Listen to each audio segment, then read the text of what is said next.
علی علی حق ہے، علی حق ہے، علی حق ہے، علی علی جدھر حق ہے ادھر مانا، جدھر حق ہے ادھر مانا، جدھر عبادت کرنا۔ پہلے کہا جن، بعد میں کہا انس۔ وما خلقت الجن والانس الا لیعبدون، کیونکہ زمین پہ پہلے جن آئے تھے، بعد میں انسان آئے۔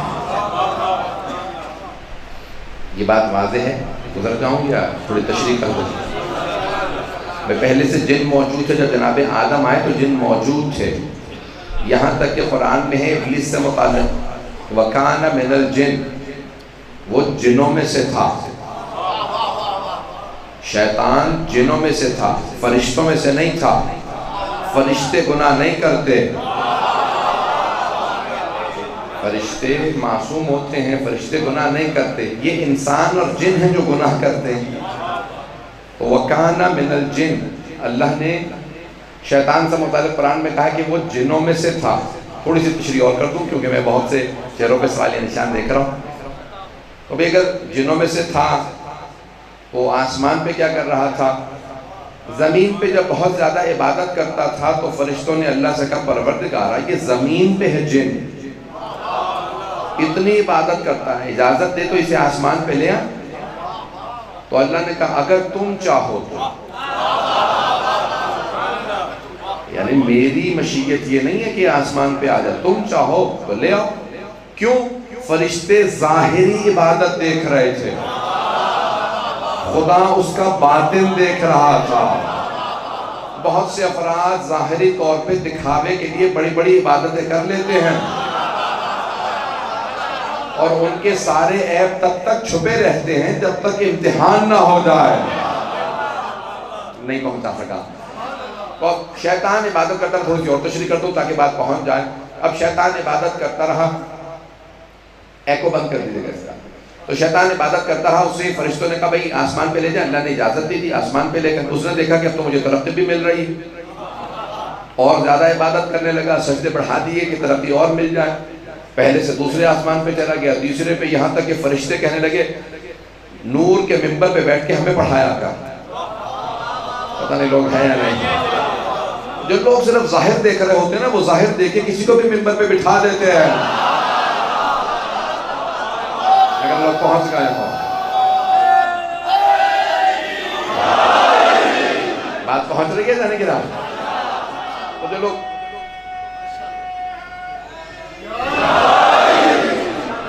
بہت سے لوگ عبادتوں کو دیکھ رہے تھے، صلوات پڑھیں گے۔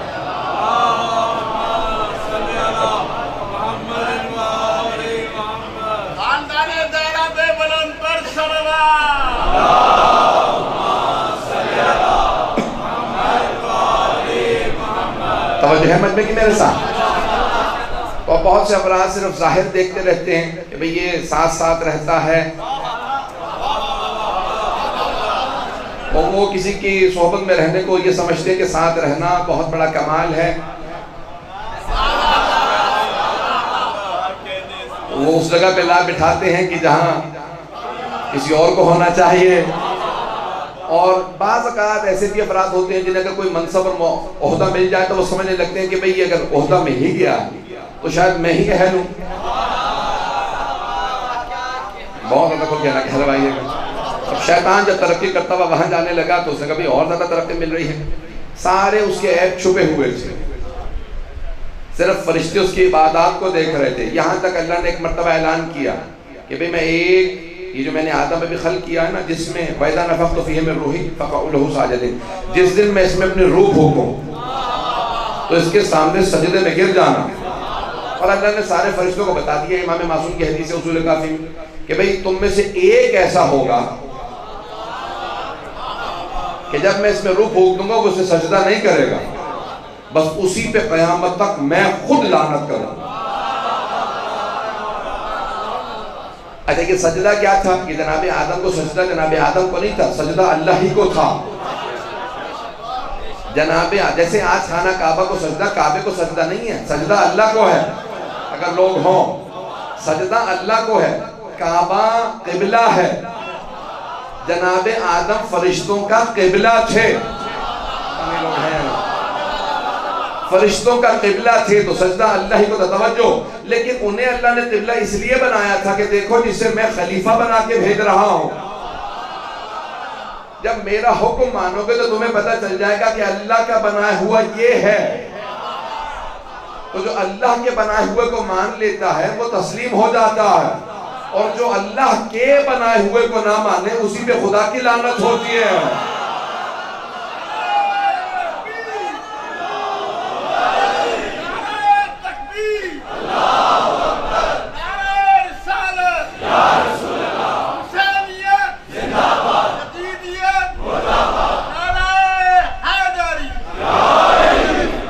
اگر میں کہوں تھوڑا آگے آ جائیں تو گنجائش ہے، تھوڑی تھوڑی، کیونکہ بہت سے لوگ کھڑے ہیں، تھوڑا تھوڑا تک آگے تشریف لے آئیں گے، صلوات پڑھیں گے محمد والے میں۔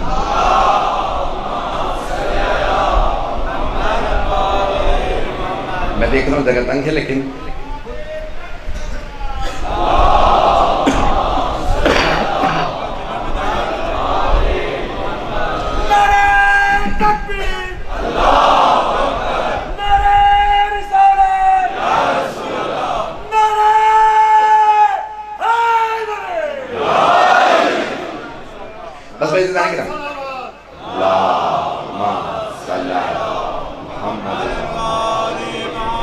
بس میں زیادہ وقت نہیں ہے، میں موضوع کو مکمل کرنا چاہتا ہوں۔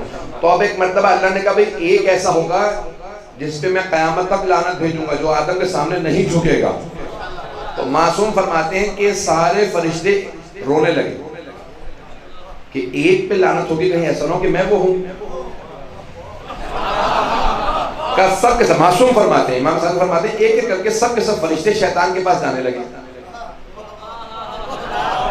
ابلیس کے پاس جانے لگے۔ اس کا نام تھا عزازیل، مولا علی نے بتایا نہج البلاغہ میں، عزازیل کہ بھئی عزازیل ہمارے لیے دعا کر دے کہ وہ جو اللہ کی لعنت ہوگی نا مجھ پہ نہ ہو۔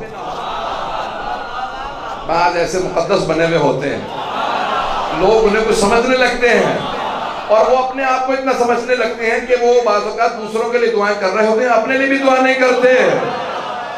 معصوم کا فرمان کہا تو وہ اٹھا کے سب کے لیے دعائیں مانگتا، پروردگارا وہ جس پہ تیری لعنت ہونی ہے نا وہ یہ نہ ہو، اس پہ تیری لعنت نہ ہو، اس پہ تیری، ہر فرشتہ آگے کہتا میرے لیے دعا کر دے کہ پروردگار وہ جو تو لعنت بھیجے گا نا بس وہ یہ نہ ہو۔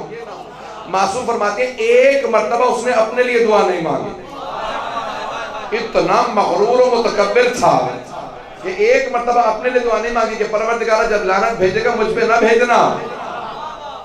پتہ نہیں لوگ ہیں یا نہیں، چلیں گے نا کہ ایک مرتبہ بھی اپنے لیے دعا نہیں مانگی کہ جب تو لعنت بھیجے گا تو مجھ پہ لعنت نہ ہو۔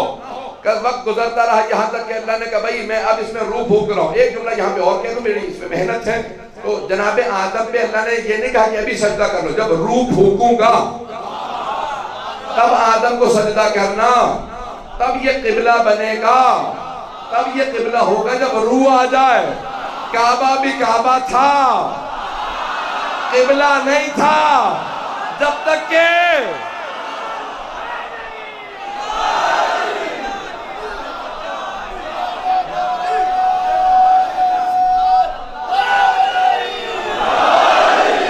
مجھے نہیں معلوم بات پہنچ رہی ہے نہیں پہنچ رہی ہے۔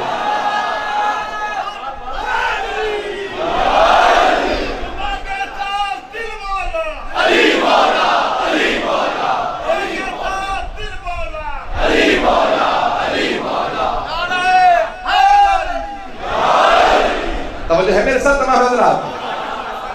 اللہ نے ایک مرتبہ کہا ہے تمام فرشتوں سے کہا فرشتوں جھک جاؤ اس کے سامنے جسے میں نے بنایا، کہ فسجدوا، سب کے سب سجدے میں گر گئے الا ابلیس۔ قرآن میں اللہ کہہ رہا ہے سوائے ابلیس کے۔ تو یہاں ایک سوال ہے ہمارے مفسرین نے مطرح کیا، پیش کیا کہ بھئی جب اللہ نے حکم فرشتوں کو دیا تھا اور شیطان فرشتوں میں تھا نہیں، اللہ نے قرآن میں کہا وَكَانَ مِنَ الْجِنِّ، وہ جنوں میں سے تھا، تو اس کے لیے تو حکم تھا ہی نہیں۔ جب اس کے لیے حکم نہیں تھا اس نے سجدہ نہیں کیا، جب نہیں کیا اللہ نے لعنت بھیج دی۔ یہ کوئی سمجھنے آنے والی بات ہے؟ توجہ، اب معصوم سے پوچھا مولا وہ فرشتوں میں تھا نہیں، قرآن میں آپ نے فرمایا وَكَانَ مِنَ الْجِنِّ، اللہ نے قرآن میں کہا وہ جنوں میں سے تھا، کہا ٹھیک ہے جنوں میں سے تھا، اسے ملائکہ اپنی صفوں میں بٹھانے لگے تھے، جب بیٹھ ان کی صفوں میں رہا تھا تو اللہ نے کہا بھئی جتنے بھی ہو سب پہ حکم ہے۔ اب پتہ چلا اگر کوئی نیک نہ بھی ہو نیکوں کی صفوں میں بیٹھنے لگے۔ اگر بات پہنچ گئی ہو، میں اشاروں میں بہت کچھ کہہ رہا ہوں، بہت سے افراد جب نیکوں کی صفوں میں بیٹھنے لگتے ہیں ان پہ بھی وہی حکم لاگو ہوتے ہیں۔ وہ یہ نہیں کہہ سکتا میں تو ویسا نہیں تھا۔ میں اشارہ کر کے آگے بڑھوں گا، بس ایسا نہیں کہ نام ہے، اللہ نے ایک مرتبہ حکم دیا، سارے سجدے میں گر گئے، شیطان نے سجدہ نہیں کیا۔ اللہ نے کہا ما منعک، تجھے کس چیز نے روک دیا اسے سجدہ کرنے سے جسے میں نے خلق کیا تھا؟ وقت نہیں، میں تفصیل میں نہیں جا سکتا۔ تو اس نے کہا کہ خلقتنی من نار وخلقتہ من طین، تو نے مجھے آگ سے بنایا اسے مٹی سے بنایا۔ انا خیر، میں اس سے بہتر ہوں، انا خیر منہ، میں اس سے بہتر ہوں۔ کیوں؟ میں آگ سے بنا، وہ مٹی سے بنا۔ تو اللہ نے یہاں پہ اصول کافی میں روایت ہے، چھٹے امام علیہ السلام سے تفصیلی روایت ہے، امام نے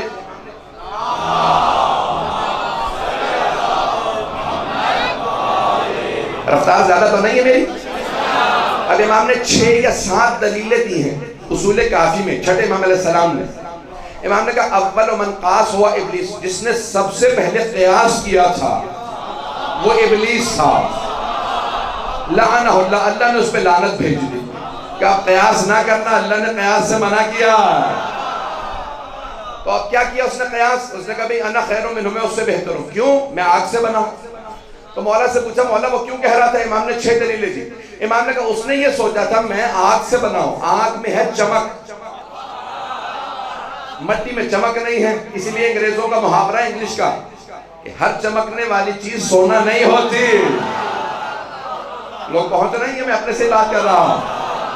تو ایک مرتبہ میں انگریزوں کا محاورہ انگریزی میں نے نہیں پیش کیا یہاں پہ، تو اتنے گرامی اب ہر چمکنے والی چیز سونا نہیں۔ اس نے کیا کہا؟ اس نے کہا نہیں میں اس سے بہتر ہوں، میں آگ سے بنا ہوں، وہ مٹی سے۔ امام فرماتے ہیں اگر وہ تھوڑا سا سوچ لیتا تو اسے پتا چلتا کہ مٹی آگ سے بہتر ہے، لیکن اس نے فوراً قیاس کیا اور کہا نہیں آگ بہتر ہے۔ اب امام نے دلیلیں دی، میرے پاس وقت نہیں، میں اشارہ کرتے ہوئے آگے بڑھوں گا۔ امام نے کہا کہ مٹی جب پھینکتے ہیں تو زمین کی طرف جاتی ہے، آگ جب جلاتے ہیں تو اوپر کی طرف جاتی ہے۔ آگ میں بھڑک ہے، تکبر ہے، مٹی میں تواضع ہے، انکساری ہے۔ مٹی جب پھینکتے ہیں زمین کی طرف جاتی ہے، اس میں تواضع انکساری ہے، ماڈسٹی ہے۔ کہ آگ جب جلاتے ہیں تو اس میں بھڑک ہے، تکبر اوپر کی طرف جاتی ہے۔ کہ آگ خائن ہے، خیانت کرتی ہے، مٹی امین ہے۔ آگ میں کسی چیز کو ڈال دو جلا دے گی۔ شاید پاکستان کی آگ کا یہ اثر نہ ہو، میں آپ کے خاموشی سے میں یہی سمجھوں گا۔ چھٹے امام فرماتے ہیں آگ خائن ہوتی ہے، اس میں خیانت ہے۔ آگ میں کوئی چیز ڈال دو جلا دے گی، مٹی میں کوئی چیز ڈال دو وہ امین ہوتی ہے، بچا لے گی، جیسا رکھو گے ویسی رہے گی۔ اپنی وجہ سے ختم ہو جائے تو اور بات ہے، مٹی ختم نہیں کرے گی، لیکن آگ خود ہی جلا دے گی۔ تیسری دلیل بھی سن لیجئے، مولا فرماتے ہیں کہا کہ آگ میں گندم کے دانے ڈال دو جل جائیں گے، مٹی میں ڈالو ایک ایک دانہ 700 گنا واپس لوٹ آئے گا۔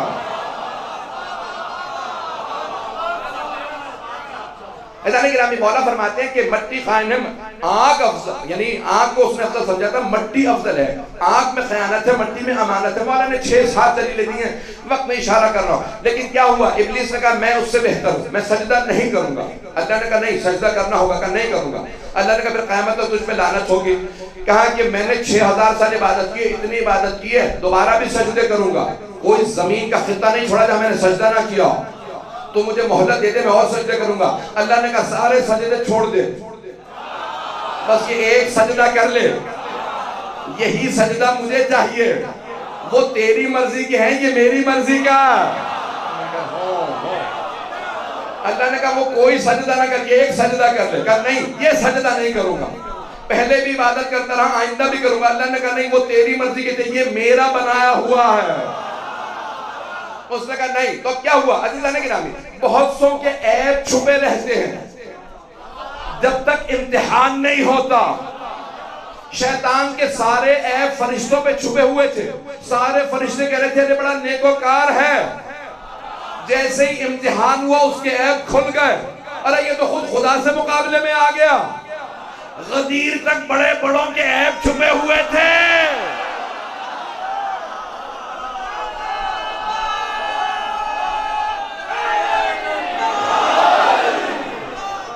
مجھے نہیں معلوم لوگ ہیں یا نہیں.